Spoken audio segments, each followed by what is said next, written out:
Hey, how's it going, my fellow Lastovians? Hope you're doing alright, and I hope the indefinite delay doesn't have you too depressed. I know it sucks because we've all been waiting years for part 2, and it seems like the closer we get to release, the further away it becomes. But there is a glimmer of hope, because on the PlayStation podcast, Neil Druckmann said the delay was not set in stone, and they were still trying to figure out what to do, so there's still a chance that it'll get released on May 29th. It's still basically 2 months away because we're in early April and it releases in late May, borderline June, so try to be optimistic, guys.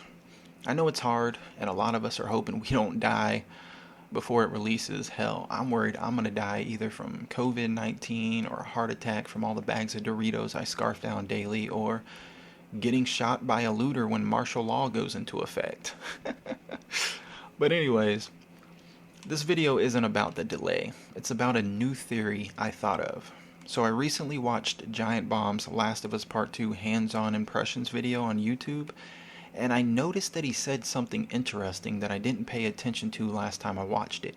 He said there were references to Tommy and Eugene kidnapping and torturing a Fedra general. Who's in the trailer. Tommy was friends with Eugene, this older guy who passed away. Okay. There are references to Tommy and Eugene kidnapping and torturing a Fedra general. If you don't know who Eugene is, he was the guy who passed away that had the weed stash that Ellie and Dina end up finding and smoking in the snowy level that was released last year. Now, hearing that Tommy tortured somebody kind of surprised me. I wouldn't have thought that Tommy would be into torturing people since he told Joel in the first game that the things they had to do to survive those first 20 years still gives him nightmares. So I figured he'd only use violence if it was necessary, like in the first game when the hunters raided the dam. But I guess he's changed over the years since Joel and Ellie returned. Now, this information leads me to believe that maybe Fedra are the ones behind the violent act that causes Ellie to go on her path of revenge, not the Fireflies. 'Cause why would Tommy torture a Fedra general? I'm assuming since Fedra are basically dictators who want to control everyone and everything and force people into quarantine zones so they can control what they do, where they go, and what they eat, maybe Fedra showed up to Tommy's community one day wanting to take over and turn it into a quarantine zone. But Tommy wasn't going to allow it, so a shootout happens. They kill some Fedra soldiers and kidnap the general. Then maybe they kill the general or let him go, but that backfires. And weeks or months later, it causes Fedra to send in more soldiers that try to overtake Tommy's community with brute force, and they kill a lot of the people that lived there. During the raid, we end up killing all the soldiers, but the damage was done. Bodies of innocent people are laid out everywhere, buildings are destroyed, and the community is in shambles. This is when Ellie decides she wants to get revenge, and I'm assuming maybe the main Fedra headquarters is somewhere in Washington, which is why we go all the way from Jackson to Seattle. That would explain why both Ellie and Tommy looked pretty beat up in the trailer, and why Tommy says, "You don't know how large that group is, or how armed."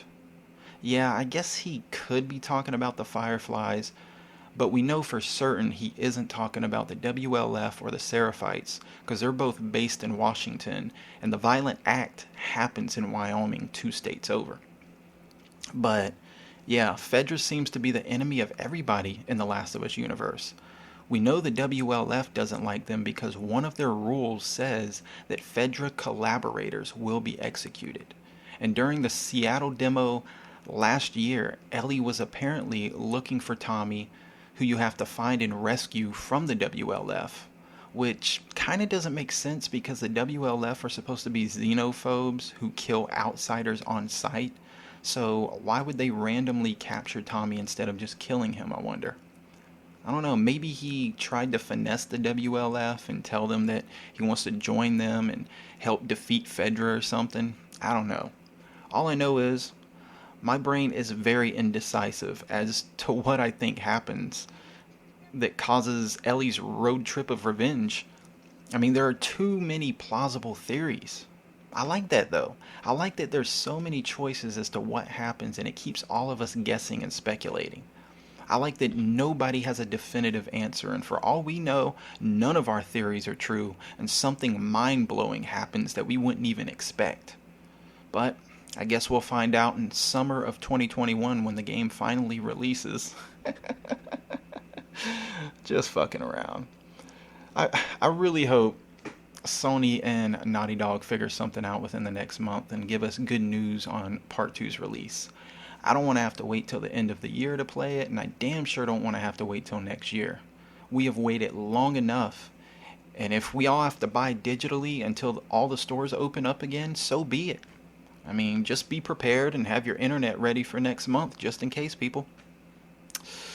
Anyways, what do you guys think about Fedra being behind the traumatic event that makes Ellie get a thirst for revenge? Let me know down below, because right now I'm about to play some grounded mode.